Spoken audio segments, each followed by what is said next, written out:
Assalamualaikum warahmatullahi wabarakatuh. Oke guys, kita sambil jalan ya. Ayo. Ya, hari ini kita sedang berada di SMP 1 Taman. Berada di Kecamatan Taman, adanya di Kabupaten Sidoarjo ya guys ya. Oke, perkenalkan dengan saya Muhammad Nafis Wahyudiansyah, dan di samping saya ada Widianise, di sebelahnya juga ada Alia Fikrotus dari kami berdua dari Prodi Bimbingan dan Konseling. Oke, kita sedang berada di SMP 1 Taman ini, tepatnya ada di desa apa ini, Mbak? Ketegan. Ada di daerah Ketegan. Iya. Jadi teman-teman, untuk adik-adik yang akan mendaftar mungkin bisa langsung ke Ketegan ini ya. Oke guys, hari ini kita akan melangsungkan satu rangkaian podcast bersama Ibu Sudarmiasi. Kebetulan Ibu Sudarmiasi ini adalah guru bimbingan dan konseling yang koordinator bimbingan dan konseling yang ada di SMP 1 Taman Sidoarjo. Betul ya. Oke guys, kita langsung saja mungkin bisa menuju ke tempat di mana kita melangsungkan podcast. Kita sedang berada di perjalanan ini. Kebetulan di samping kita sudah ada di lokasi ruang bimbingan dan konseling di sini. Jadi nanti di tempat ini kita akan melangsungkan sebuah rangkaian podcast bersama Ibu Sudarmiasi yang selaku sebagai koordinator guru bimbingan dan konseling. Oke, check it out.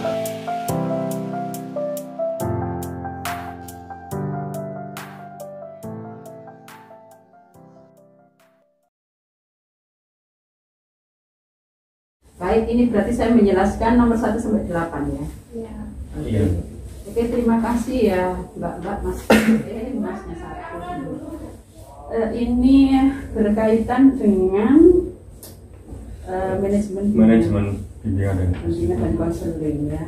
Oke, kalau ditanyakan bimbingan dan konseling saat ini memang beda dengan ketika tidak pandemi ya.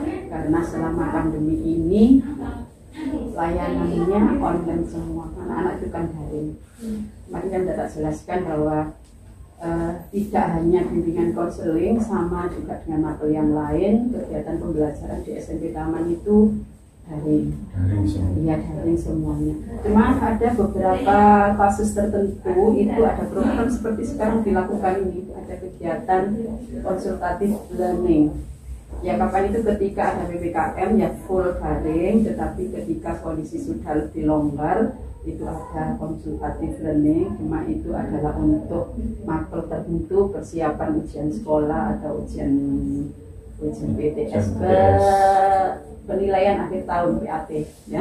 Terus layanan bimbingan konseling bagaimana? Sama menggunakan daring melalui Google Classroom, terus juga kadang melalui grup WA, WhatsApp.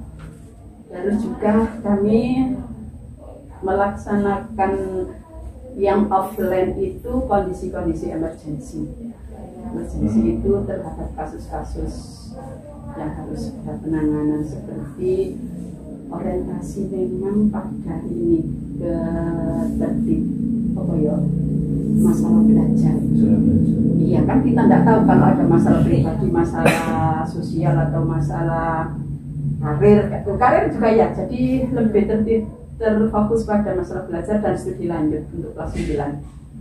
Terus ini kan memang ada beberapa anak yang layanan khusus, itu termasuk kita menggunakan jalur offline juga. Jadi data dari asesmen itu yang sudah beruncing, ada beberapa anak yang perlu layanan khusus dipanggil oleh GPK,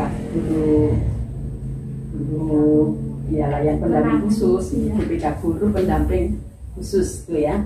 Nah, sedangkan bimbingan konseling itu kan ada layanan individu, layanan kelompok, bimbingan kelompok atau konseling kelompok, serta layanan kelas. Nah, untuk layanan kelas menggunakan daring di Google Classroom, sehingga kita dari guru BK itu membuat media video kemudian di link YouTube, terus di share di Google Classroom. Seperti kemarin yang tak berikan itu. Jadi tidak ada masalah seperti itu. Cuman karena kelemahannya daring itu kan hanya satu arah. Jadi kendalanya satu arah dulu. Iya, karena satu arah sehingga anak-anak kan kadang-kadang ada yang aktif buka, ada yang nggak. Iya. Kendalanya. Terus kedua memang ada layanan kita lakukan Zoom Meet itu sesuai dengan jadwal. Dan partisipasinya juga bisa banyak kan, kita nggak bisa. Meskipun anak-anak sudah difasilitasi dengan kuota internet tapi tidak semuanya partisipasi. 15, 17, bahkan kadang-kadang ada yang hanya 8 siswa. Ya, jadi di situ saat itu bisa sih memang interaktif, cuma ya anak tertentu nggak bisa seperti kalau kita tetap buka kelas, gitu ya. Jadi layanan BK-nya dengan media daring, aplikasi Google Classroom, grup WA, dan juga Zoom Meet, ya. Nah, kalau masalah jenis-jenis layanannya, semuanya jadi layanan bimbingan pribadi, pelajar sosial, atau tempat-tempatnya nanti bisa dilihat di program dan juga jenis media video yang sudah kami buat semuanya ya. Oke, terus ditanyakan sudah mulai cukup ya. Untuk kelebihan, nah itu tadi kelebihannya memang apa? Kita senang dengan menggunakan media teknologi itu, dan mungkin juga lebih menarik ya. Cuma memang itu banyak sekali kendalanya karena kita membuat media itu bukan hal yang gampang. Pertama naik bolak-balik ya. Persiapannya juga. Persiapan. Jadi kalau buat media itu pertama menguasai aplikasi, kedua memang pertama harus ada PowerPoint, PowerPoint ya, terus skenario nanti bagaimana, terus aplikasinya udah siap, terus lah ini kemudian editing ya, editing ya. Seperti itu baru kalau sudah layak sesuai durasinya. Durasi membuat media supaya tidak jenuh pada anak-anak nggak boleh lebih dari 10 menit. Ya 7 menit, ya 7 menit, ya pokoknya lah di bawah 10. Kalau lebih dari 10 itu nggak menarik. Bosan ya? Iya. Itu aja yang 7 menit, 8 menit kadang-kadang Udah bosan. Mungkin nggak dilihat. Dilihat, ya. Paling dilihat aplikasinya saja nih. Oke, ya jadi seperti itu. Sudah mencakup ya nomor 6. Manajemen program BK saat ini. Nah ini karena kita kan berempat ya, berempat saya koordinatornya. Ini sudah pembagian tugas. Jadi ada kelas 7, 8, 9 bersama-sama. Pembagian tugasnya dalam arti gini. Layanan yang akan kita berikan itu sudah terprogram. Kemudian masing-masing misalnya Bu Dini, Bu Indah, Bu Eni dan saya itu memberikan tanda saya siap dengan materi ini misalnya kelas 7 misalnya, terus Mbak ini oh ya saya kelas 8 dan seterusnya seperti itu, sehingga apa yang dibuat oleh satu guru itu bisa dipakai untuk semuanya karena kan masing-masing mengasuh di kelas 7 juga kelas 8 dan kelas 9 sehingga satu untuk semuanya, kompakannya seperti itu.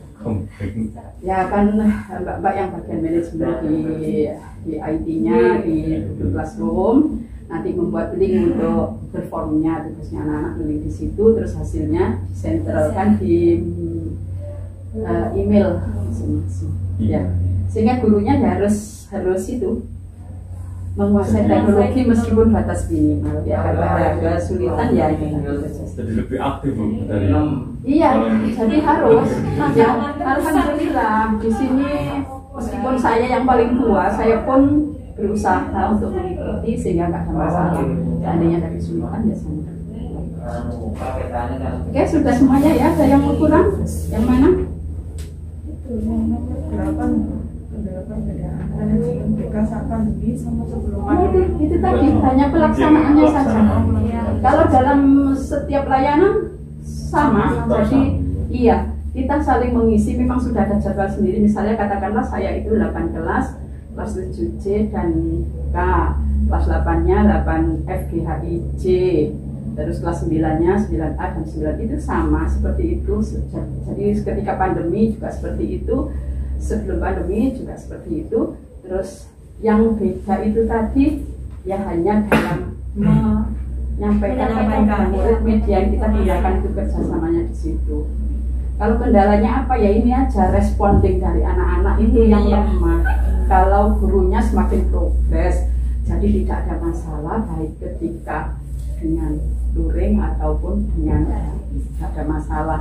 Cuma memang itu tadi loh, membuat media itu bukan hal yang mudah, tapi butuh waktu, fokus. Tapi hasilnya memang lebih bagus, lebih mengena kan prinsip dan disampaikan kan prinsip-prinsip. Sementara kalau kita luring kan menjelaskan, jelaskan anak-anak bisa membuat grup, dinamika kelompoknya lebih.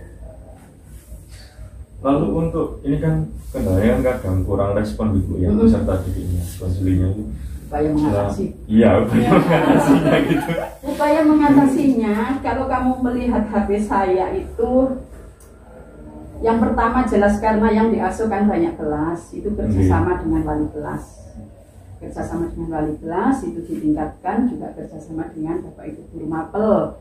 Karena sering itu guru mapel itu, anak ini olahraga bahasa Inggris belum sama sekali kerjakan, tugasnya 5 tapi hanya kerjakan 1. Nah, itu biasanya informasi ke wali kelas. Dari wali kelas kerjasama sama tingkat. Wali kelas sudah upaya loh Mbak, sudah sedemikian ya. Kalau kamu lihat HP saya di grup itu, misalnya saya ke anak-anak di kelas, kemudian kalau nggak berhasil japri, kalau masih belum berhasil informasi ke grup orang tua, itu ternyata efektif banget. Makanya kayak kemarin itu ketika PTS, alhamdulillah semua anak saya yang saya asuh bisa mengikuti. Ya ini termasuk yang kelas 7 yang belum, karena dari kelasnya kan beda kelas. Yang kelas 8 ini. Jadi peran orang tua Bu. Betul.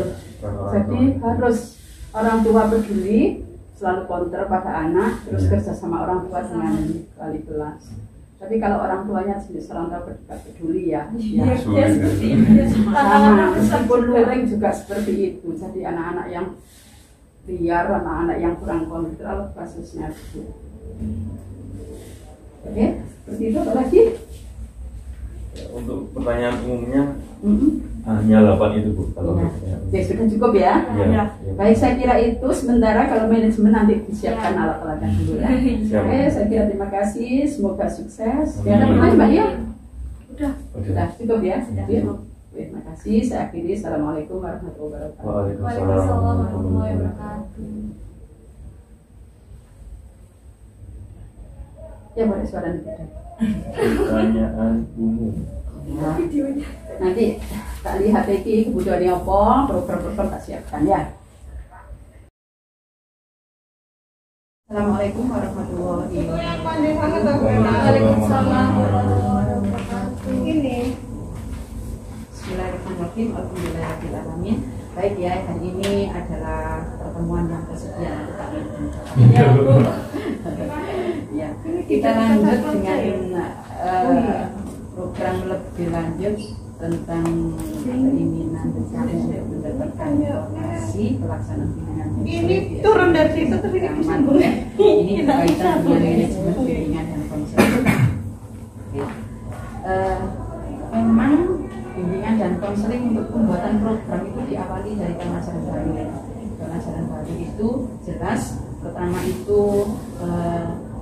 ada pembagian tugas dari sekolah, dari kepala sekolah sudah digunakan dalam perencanaan pembagian tugas dan SK ya, SK pembagian tugas masing-masing kuliah, termasuk ketika kita tahu ya, ketika di desain taman ada apa kita bisa dulu dari rumus. Nah itu ketika ada rapat dengan kepala sekolah pembagian tugas itu sudah ditentukan juga koordinator, karena koordinator mata pelajaran. Koordinator mata pelajaran itu yang mengkoordinasi kegiatan masing-masing mapel, misalnya kita, saya ya, terus juga mapel yang lain bahasa, IPA itu sendiri ada mata pelajaran juga. Begitu juga kegiatan berikutnya itu ya masing-masing koordinator dengan kelompoknya itu melakukan kegiatan berkaitan dengan penyusunan program sampai kegiatan akhir, evaluasi dan tindak lanjut. Nah, untuk bimbingan dan konseling baik saat pandemi maupun saat belum pandemi itu hakikatnya sama. Dalam penyusunan kegiatan sama, cuma nanti dalam pelaksanaan saja yang berbeda karena kita harus berbasis teknologi, belajarnya jarak jauh dengan belajar di rumah. Tapi ketika ada kegiatan harus konsultatif learning, kita juga membuka seperti ini ruang BK, kamu tahu kan? Ya, Ruang BK setiap hari selalu ada yang datang, kita orang tua, entah siswa, mereka konsultasi tentang program sekolah, mengumpulkan tugas atau menanyakan dan seterusnya. Itu tetap ada layanan offline juga, ya. Nah, proseduralnya ketika sudah ada pembagian tugas dan kami mengadakan koordinasi dengan teman-teman BK, memang diawali dengan membuat program BK itu diawali dengan asesmen, ya. Asesmen kebutuhan siswa, asesmen kebutuhan peserta didik ya. Banyak cara dilakukan. Ini kemarin memang menggunakan asesmen kebutuhan peserta didik (AKPD), itu memang menyederhanakan. Dikirimnya karena biasanya seperti ini. Jadi bisa menggunakan ITP. Sudah pernah kenal? Inventory tugas perkembangan. Nah, ini memang sudah ada analisisnya sebenarnya ini. Cuman ini sudah ada kami kesulitan asesmen aplikasinya. Itu ada error. Ini produksi dari Malang. Iya dari Malang. Hanya 50. Kemudian yang kedua, ITP itu dari UPI ya, dari UPI, Unit Pendidikan Indonesia ya, di Bandung. Ini memang hasil saya mengikuti workshop di Bandung ke Jakarta gitu. Kemudian ada IKMS, pernah kenal? IKMS harus kenal identifikasi kebutuhan dan masalah siswa. Ini dari Jawa Tengah kalau nggak salah Pak Andori ya. Nah ini Andori ya, sudah ada aplikasinya juga. Tapi ini kemudian dalam perkembangannya kan terlalu banyak. Ini ada 100 kalau nggak salah option yang harus. Nah, anak-anak ini juga kesulitan juga, 180 opsinya. Bisa menggunakan ITP, menggunakan IKMS atau menggunakan AKPD. Nah kemudian ini kemarin menggunakan AKPD yang sudah disesuaikan dengan kebutuhan siswa di Taman Satu, disederhanakan menggunakan Google Classroom dan analisisnya menggunakan analisis Google Classroom. Itu sudah ada respon kan, langsung ke grafik-grafik itu, dan hasilnya bisa kamu lihat nanti di program bimbingan dan konseling sudah ada di situ ya, sudah softnya nanti bisa dilihat. Jadi itu dianalisis dulu Bu? Iya, dianalisis bagaimana kebutuhan siswa, hasilnya sudah tertuang di ini. Nah, hasil analisis kebutuhan, nah itu juga disesuaikan dengan di Permen 111 ada tema dan tema tadi loh Nah itu disesuaikan. Oh iya, ini sesuai dengan kebutuhan anak-anak, sesuai dengan tema subtema di Permen 111. Kita ambillah ini, terus dituangkan dalam program ya. Nah programnya nanti akan ada materi. Jadi seperti itu. Kalau sudah kami mempunyai dasar dipakai untuk penyusunan program, jangan lupa di awal kegiatan pasti harus melakukan konsultasi dengan kepala sekolah. Jadi sebagai langkah persiapan itu harus ada langkah persiapan, melaksanakan asesmen. Setelah asesmen tadi ya, terus kita harus koordinasi dengan kepala sekolah, iya, dengan sesama teman, terus kita seperti itu ya. Nah lalu kemudian Mohon maaf saya pun untuk semester program semester ganjil dan genap itu Iya. ada perbedaan nggak Bu untuk Nah itu kita sesuaikan dengan kebutuhan anak tadi. Kan juga kita harus membaca tugas perkembangan anak. Kita perkembangan anak usia SMP usia berapa? 11, 12, 13 ya. Itu kan sampai 15 lah. Jadi antara anak remaja, pra-remaja ya. Itu kita lihat juga bagaimana sih tugas perkembangan anak usia remaja dan kondisi perkembangan masyarakat sekarang ini. Di situ tidak tercantumkan misalnya ya.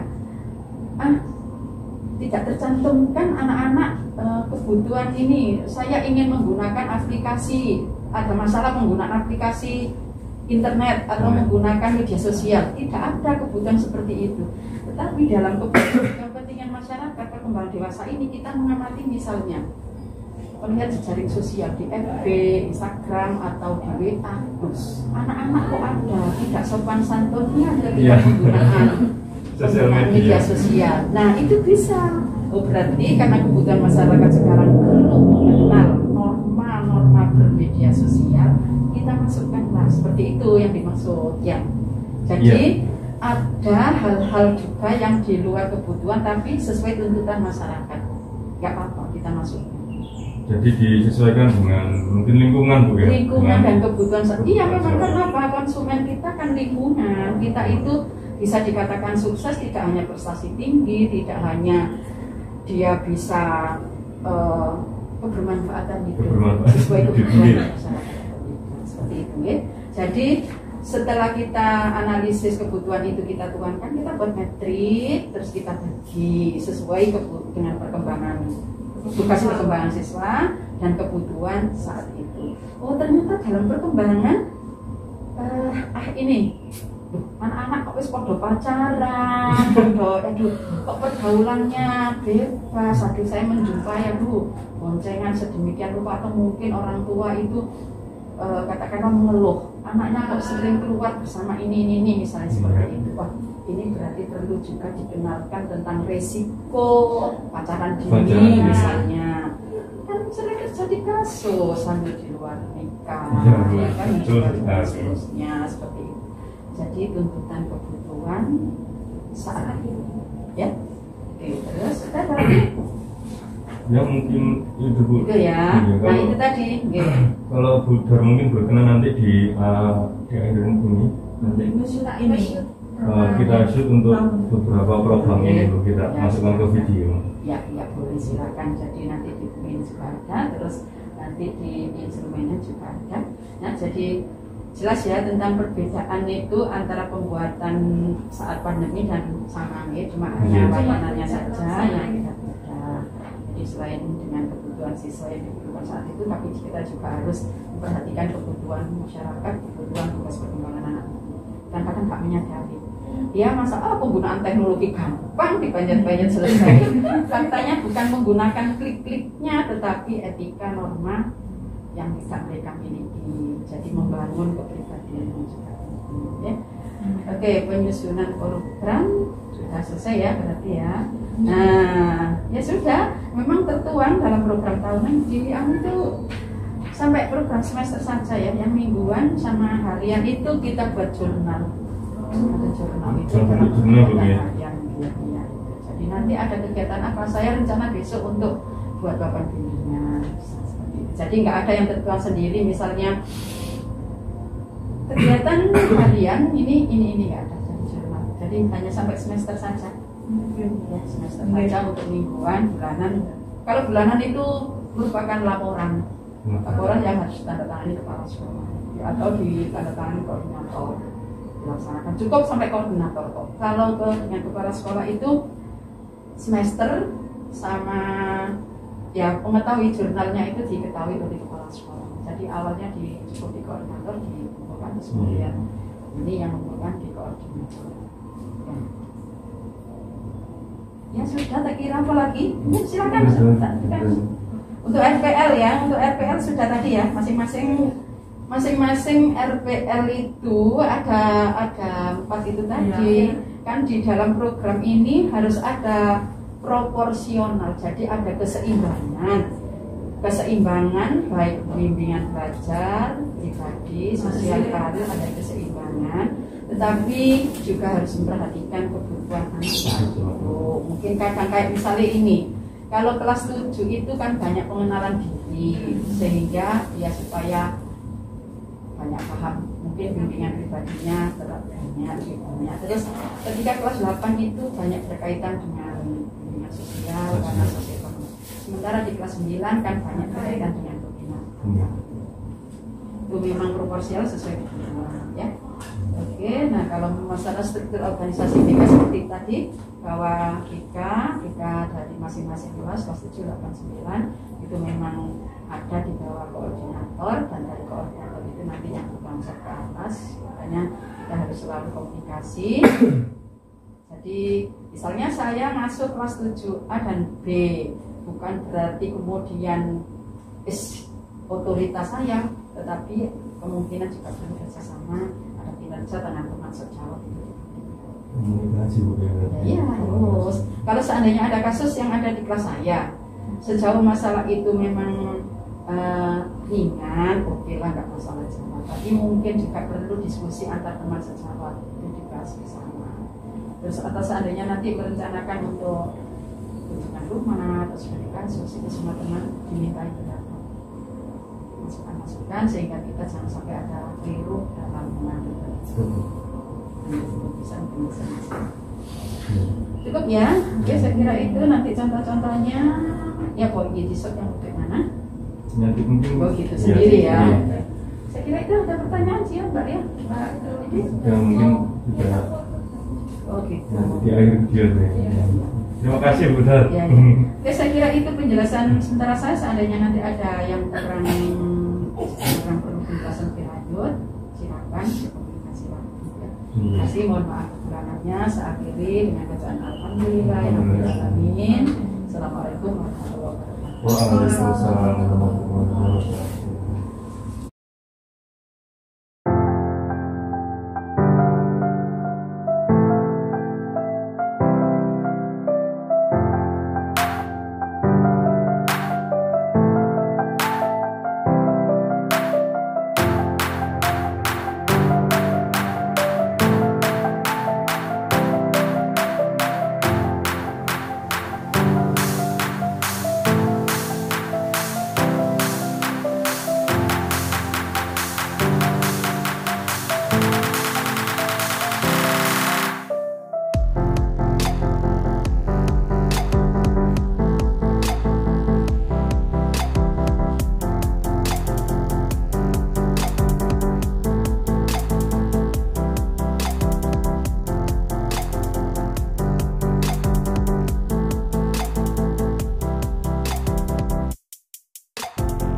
Terima kasih kami ucapkan untuk seluruh Bapak Ibu guru SMP 1 Taman. Terima kasih banget Bapak Ibu.